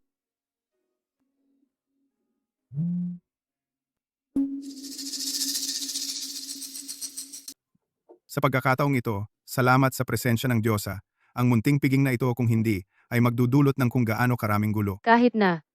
Natatandaan ko na kayo dati ay hindi yung mga taong sumusunod sa kapangyarihan lamang. Hindi ninyo alam, Diyosa. 5 taon na ang nakalipas. Isinakripisyo ninyo ang inyong sarili para sa katarungan. Kahit na ang salot ay naalis, ang mga puwersang masama ay matagal nang pumasok sa aming pamilya.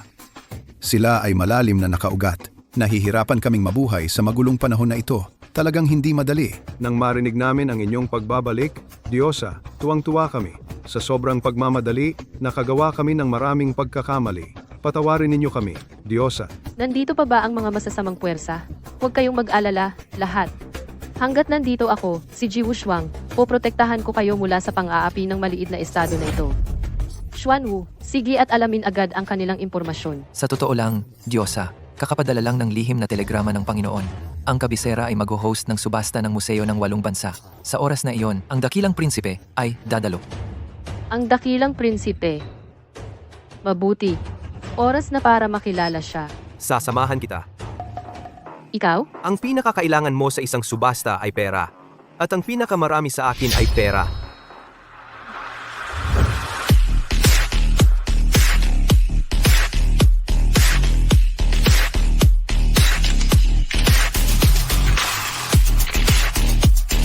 Ang subastang ito ay kahanga-hanga. Gusto mong pumasok na may ari-arian na mas mababa sa 1 milyon? Umalis ka rito. Qi Wenchuan? Anong ginagawa niya dito? May imbitasyon ako. Bakit hindi niyo ako papasukin? Bakit? Dahil mukha kang mahirap. Nakadamit ka na parang tao. Pinapahiya mo ang kapwa mo. Mukhang hindi pa sapat ang pagkatalo ni Qi Wenchuan. Nasira ko dati ang kanyang binti. Pero gumaling na ito ngayon. May mali dito. Tingnan na lang natin. Mga taong tulad mo ay hindi karapat-dapat na maglinis ng aming sapatos. Palayasin siya. Anong karapatan mo? Anong karapatan mo? Sino tong lalaking ito? Ang yabang sa auction. Narinig ko, Siya ay isang anak sa labas na pinalayas ng pamilya Chi. Kamakailan ay sumabit siya sa isang malaking tao. Kaya siya nagpapasikat. Bago tayo magsimula, hayaan ninyo akong magsalita. Ang auction ngayon ay dadaluhan ng prinsipe. Lahat ng mga item ngayon ay atin nang makukuha. Binibigyan ko kayo ng payo.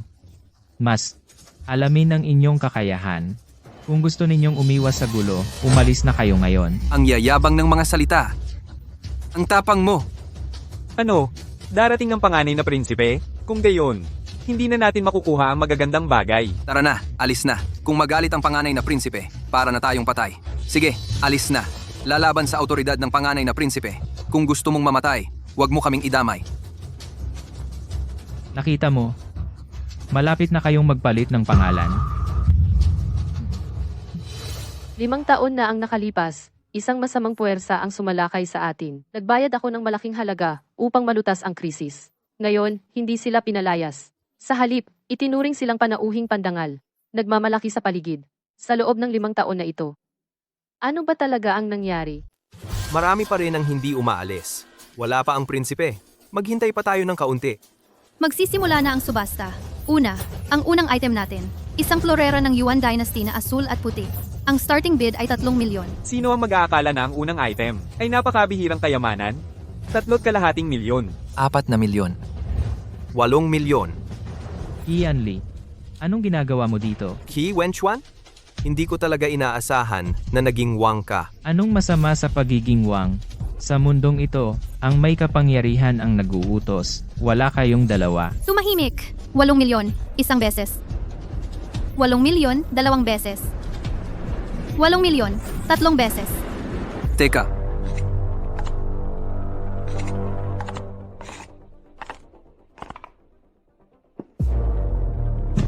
bid ko?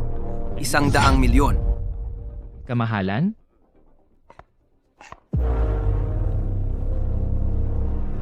Maganda nga ang florera mo. Dadalhin ko para sa aking mga alipin na gamitin bilang arinola. Bagay na bagay. Kamahalan, tama kayo. Ang maging arinola ninyo ay kanilang karangalan. Maliit na bansa, ba't kayo nagiging bastos? Langgam, sabi ko sa inyo, ngayon ay magbabayad ako ng 10 beses para ma-auction ang lahat ng kayamanan dito. Ang buong lugar na ito ay akin. Kukunin ko lahat. Ano, karapat dapat ba siya? Sa kanya na ganito, kukunin lahat. Bilisan mo at ibagsak ang martilyo. 100 milyon. 500 milyon. 500 milyon. 500 milyon. Ji Wushuang, baliw ka ba? Paano mo kayang hamunin ang ating unang prinsipe? Patas na kompetisyon sa auction. Ang pinakamataas na bidder ang panalo. Paano naging hamon iyon? May isang lumang kasabihan. Ang marunong sumabay sa panahon ay matalino. Ikaw, isang babae lang, naglakas loob na hamunin ako? Sobra ka naman magtiwala sa sarili mo. Sabihin ko sa iyo, basta gusto ko. 32, walang hindi ko makukuha. Ang mga sumasalungat sa akin, isa lang ang salita. At iyon ay, bid ko ay 600 milyon. Ang yaman. So, ano naman iyon? Kung kayong dalawa ay walang pera, huwag nyo nang ipilit. Huwag mauwi sa wala, pati na ang inyong panloob. 1 bilyon. Ikaw! Naghahanap ka ng gulo. Bid ko ay 1 bilyon at 50 milyon. Ito ay malayong nalampasan. Ang presyo ng Yuan Blue and White Porcelain mismo. Ano ang alam mo? Ngayon ito ay labanan na para sa dignidad. Ano, hindi ba kayo dapat mayaman? Bakit ngayon 50 milyon ang pagtaas ng bid? Bid ko ay 10 bilyon. Hindi ka panipaniwala. Talagang hindi ka makatwiran. Qian Li, tigilan mo ang pagmamayabang. Alam ko eksakto kung magkano ang halaga ng pamilya Qi. Kamahalan, Kabisado ko ang mga ari-arian ng pamilya Qi. Lahat-lahat, 10 bilyon lang. Sinusugal nila ang buong kayamanan nila para labanan tayo. Kung tataas pa natin ng konti, siguradong tapos na sila. Sige, dahil naglakas loob kang hamunin ako. Kung gayon gagawin kitang mawalan ng lahat. 10.1 bilyon. Siya ang pinuno ng pamilya Qi, ang nangunguna sa 4 na dakilang pamilya. Kahit isa panganib nila ang buong pamilya Qi, hindi nila kakayanin. Hahayaan ba natin silang makalusot muli? At talaka na. 20 bilyon. Ikaw, 20 bilyon?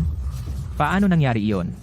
Ang pamilya Qi malinaw na. Sino ang nagsabing, pamilya Qi lang ang meron ako? Ano? Sa lahat ng mga taon na kinakalaban mo ako, ginamit ko ang alias na Mr. Q at nagsimula ng ilang maliliit na negosyo sa ibang bansa. Ngayon, ang kanilang market value ay numero 1 na sa buong mundo. Ano? Siya ang misteryosong pinakamayamang tao sa mundo. Mr. Q. Dahil siya si Mr. Q, 10 bilyon ay wala sa kanya. Hindi ito maaari. kaya kayong dalawa, magkano na ang kabuuang assets ninyo ngayon? 100 bilyon. Ibig kong sabihin, sapat para bilhin kayong dalawa. Ikaw, Ngayon, gusto mo pa bang tumawad? inutusan ng Ama Emperador, lahat ay dapat tungkol sa huling kayamanan. Mas mabuting huwag kumilos ng padalos-dalos. Itang basurang palayok, okay lang sa akin na ibigay ito sa iyo. Mangkok na asul at puti ng dinastiyang Yuan 20 bilyon, sang-ayon. Nagpapatuloy ang subasta. Ang ikalawang lote, sinaunang kahoy na nahukay mula sa Kangshan, panimulang tawad, 1 yuan. Hindi ba ito pangkaraniwang piraso ng kahoy? Paano ito napunta sa isang subasta? Itang basurang kahoy, hindi ko ito kukunin kahit ibigay mo sa akin. Bakit may tatawad dito? Paano nagdadala ang kahoy na ito ng aura ng nawala na sinaunang Marshall Kingdom? Anong problema mo? Wala. Baka hindi ako nakatulog ng maayos kahapon. Okay lang ako. Kaya ito ang nais ng Ama Emperador na tawaran ko. Ang nawala na sagradong kahoy ng sinaunang Marshall Kingdom. 1 yuan. Kukunin ko na. 1 yuan, minsan. 2 beses. Kaya ito ang tunay mong layunin. 1 yuan, 3 beses. Tumatawad ako ng 100 milyon. Ano? Ito ay basurang kahoy lamang. Tumatawad ka ng 100 milyon? Eh ano? Hindi banggitin ang basurang kahoy. Kahit ano pa mang iba, hindi mo ito madadala. Kanina lang, pinakawalan kita ng madali. Akala mo ba madali akong target? Bibida ako. 10 bilyon. Ano? 10 bilyon. Para sa isang pirasong basurang kahoy. 10 bilyon. Prinsipe, ang basurang ito ay nagkakahalaga lang ng $1. Pero ang gwapo mo naman pag nagsusunog ng pera. Ano? Bibida ka pa rin ng 10 bilyon? Siyempre. Bibida ako ng 100 bilyon. 100 bilyon? Paano nangyari iyon? Ikaw lang? Hindi ka ba namigay ng 20 bilyon? Paano ka magkakaroon ng 100 bilyon pa? Auctioneer! Ang taong ito ay nakakagulo sa auction. Nagbibida siya ng masama. Itapon siya! Kung hindi ka naniniwala, maaari kang mag-apply para sa capital verification. 100 bilyong dolyar. May 100 bilyon talaga siya. Ikaw? Sino ka ba talaga? Paano ka nagkaroon ng napakaraming pera? Ang tanging may-ari ng 100 bilyon ay ang Diyosa ng Siyam na Langit. Siya kaya ang Diyosa ng Siyam na Langit? Tama. Ako, ang Diyosa ng Siyam na Langit. Ji Wushuang. Ikaw? Ngayon, matandang sama ng loob at bagong puot. Aayusin natin lahat. Sabi ng tatay ko, kunin ang banal na kahoy sa anumang halaga. Sa ganoong kaso, ipagkakasundo ko ang pambansang kaban. Bibida ako? 500 bilyon. Ang kabuuang ari-arian ko ay 100 bilyon lang. Hindi ko magagalaw ang ari-arian ng palasyo ng Phoenix. Ano ang gagawin ko? Diyosa, 5 taon na ang nakakaraan, ikaw mag-isa. At ngayon inaapi nila ang ating mga tao. Ikaw lang ang makakapagligtas. Sa pamilyang Wang ng Shancheng. Handa akong mag-donate ng lahat ng 50 bilyon ng aming kayamanan upang tulungan ng Diyosa na labanan ang masamang taong ito. Ipagmalaki natin ang ating bansa. Ang pamilya Zhang ay nag-alok ng 30 bilyon para suportahan ang banal na dalaga. Ang aking pamilya Zhou ay nag-alok ng 80 bilyon. Ako, Qian Li, ay handang ibigay ang lahat ng aking kayamanan, 300 bilyon, para suportahan ang subasta ng banal na dalaga. Lahat ay mapanatag. Hanggat nandito ako, Hindi sila makakakuha ng kahit anong kalamangan. Ang pagtutol sa amin ay magpapahirap sa buhay. Mayroon kaming 1,000 taon na pamana, nag-aalaga ng milyon-milyon. Kahit kailan, tatayo kaming matatag humaharap sa inyong mga barbarikong kaaway. Uulitin ko, hanggat nandito ako, ipagtatanggol ko ang ating bayan ng walang pagsisisi. Sinaunang kahoy, 560 bilyon, nabenta. Ang sinaunang banal na kahoy ng kaharian ng Guo ay tunay na kayamanan. Yanli, kunin mo. Sige. Ji Wushuang, bala kong iligtas ang inyong mga buhay upang maging alipin namin mamaya. Dahil sobrang tiwala kayo sa sarili, huwag ninyo akong sisihin sa pagiging walang awa. Bakit nandito ang selyo ng bansa? Sa pagkakataong ito, ang tunay kong layunin ay ito. Hindi ba nasa kabisera ang selyo ng imperyo? Bakit nandito? Ji Wushuang, ang aming karunungan ay lampas sa iyong imahinasyon. Ang larong ito, sinimulan naming planuhing 5 taon na ang nakalipas. Ibig mong sabihin, 5 taon na ang nakalipas ay nagdulot kayo ng salot, sinaktan ang aming mga tao, para lang makuha ang selyo ng imperyo. Tama? Noong panahong iyon, isinakripisyo mo ang iyong sarili upang iligtas ang iba, pinigil ang paghihimagsik at ginulo ang aming mga plano. Itinago namin ang bagay dito. Ngayon ay hinog na ang panahon. Binabalik ko ang sa akin. Ang aming pambansang selyo, kailan ito naging sa iyo?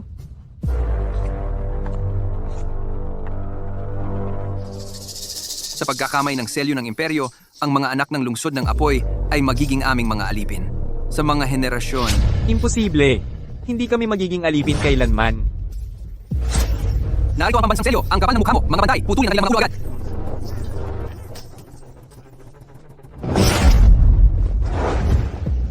Takbo! Tara na! Lalaban ako sa inyo hanggang dulo.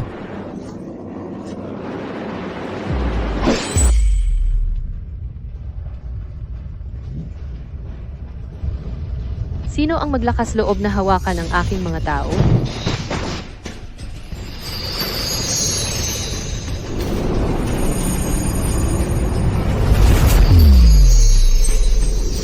Ngayon ay ang iyong masuwerteng araw.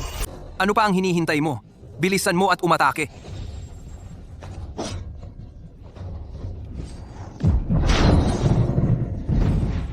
Ikaw, huwag kang lalapit sa akin. Ang mga umaalipusta sa akin ay parurusahan kahit gaano pa kalayo.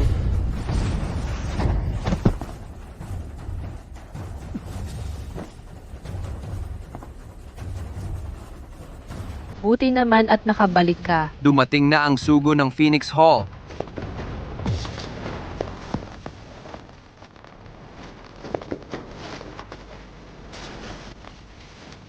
Patawarin mo ako. Huli ako para protektahan ka. Buti na lang at walang malubhang nangyari. Lahat ng miyembro ng Phoenix Hall, pakinggan ang utos ko. Bawat trader dito ay hindi dapat pakawalan. Kasama na ang trader na si Qi Wenchuan. Ang bagay tungkol sa selyo ng Xuanwu ay pinakamahalaga. Ako mismo ang magtatanong sa dakilang prinsipeng ito. Ikaw, bilisan mo pumunta sa kabisera at ibigay ang selyo sa hari. Diyosa, ang iyong mga utos ngayon ay walang silbi. Anong ibig mong sabihin? Phoenix Hall, pakinggan ang utos ko.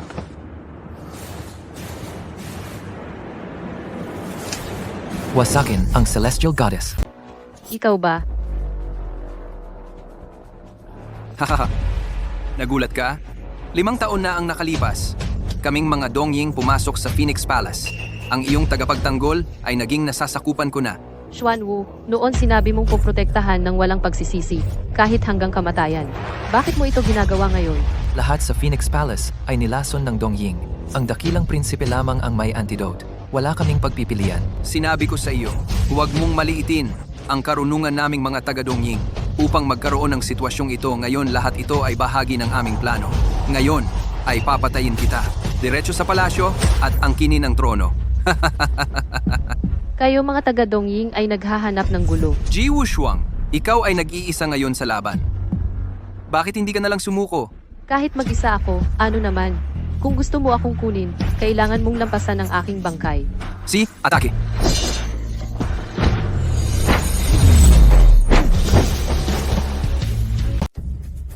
Ji Wushuang, ang buong Phoenix Hall ay nagtaksil na. Hindi ka ba susuko? Ang Phoenix Hall ay may ilang daang tao lang. Ngunit ako ay may milyon-milyong katulad ko na makabayan. Maaari mong gamitin ang nakamamatay na lason para kontrolin ang Phoenix Hall. Ngunit hindi mo makokontrol lahat sa amin. Hanggat may natitira sa amin, paano namin madaling ibibigay ang aming lupain sa iba? Ngayon ikaw na lang ang natitira sa larangan. Mayroon ka bang huling mga salita? Hanggat. Ji Wushuang, nakalimutan mo ba 5 taon na ang nakalipas? Nalason ka ng isang nakamamatay na lason? Ano? 5 taon na ang nakalipas. Isinakripisyo mo ang iyong sarili para iligtas ang iba, para iligtas ang mga tao. Kaya ikaw lang ang lumunok lahat ng lason mula sa lungsod. Lahat ng lason ay pumasok sa iyong katawan. Hindi mo ba alam? Imposible. Siguradong nagsisinungaling ka sa akin. Ang sakit ng lason ng aking imperyong dongying dapat mo ring matikman. Ji Wushuang, ikaw ay bahagi rin ng aming plano ng pagtaksil. Kung susuko ka na lang ng masunurin at maging kaibigan ko, maaari kong garantiya na mula ngayon, ikaw ay magiging ligtas at walang pinsala. Gusto mo akong sumuko? Talagang imposible. Kung ganoon, ikaw na lang mabuhay.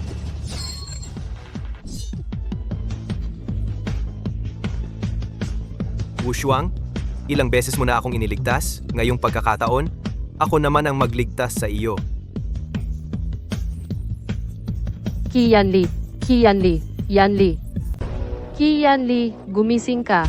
Isang ordinaryong tao lang, sinusubukang abutin ang aking Eastern Samurai Sword, ang walang muwang.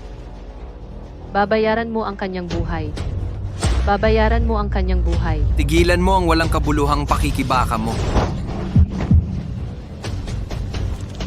Kaya pala ang Diyosa ng Siyam na Langit ay hindi ganoon. Ikaw, silangan ng basura. Mamamatay ka ng kakilak-kilabot na kamatayan. Sige, magpatuloy kang mabuhay.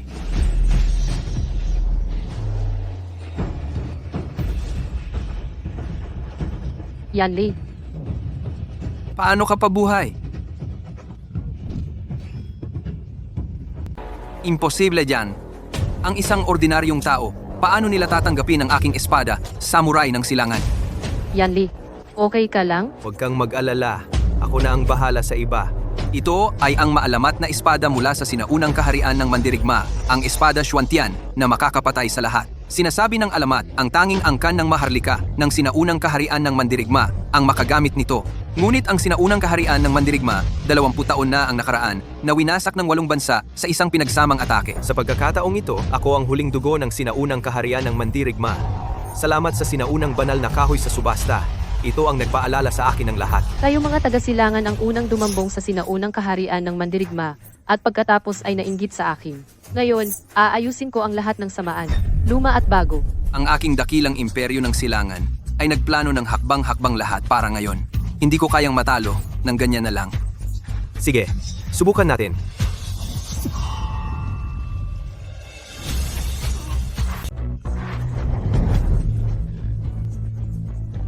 Tapos na lahat, Tapos na.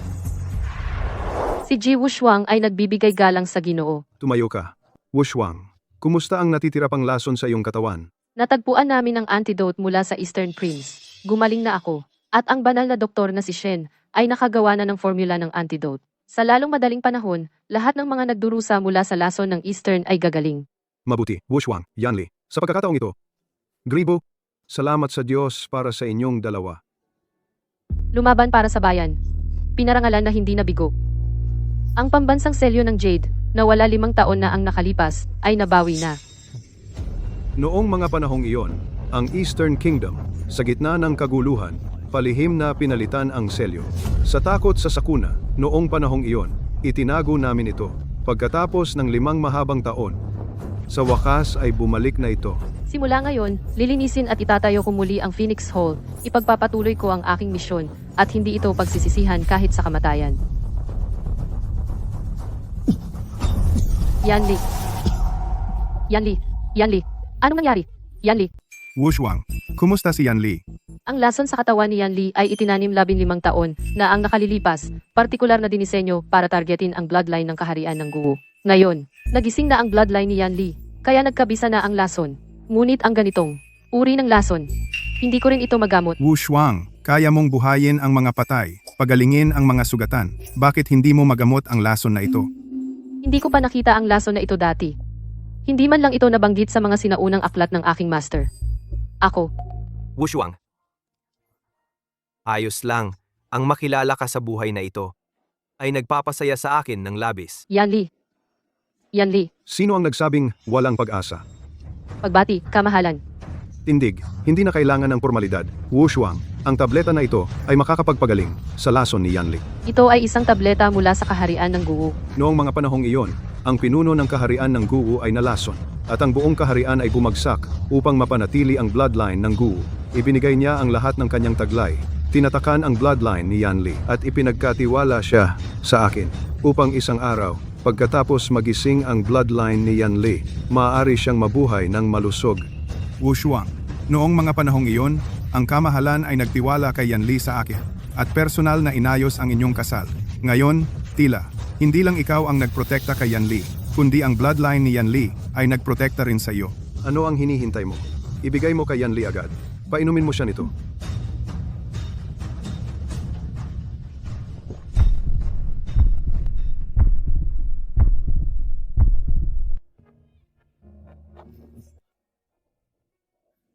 Yanli, gising ka na.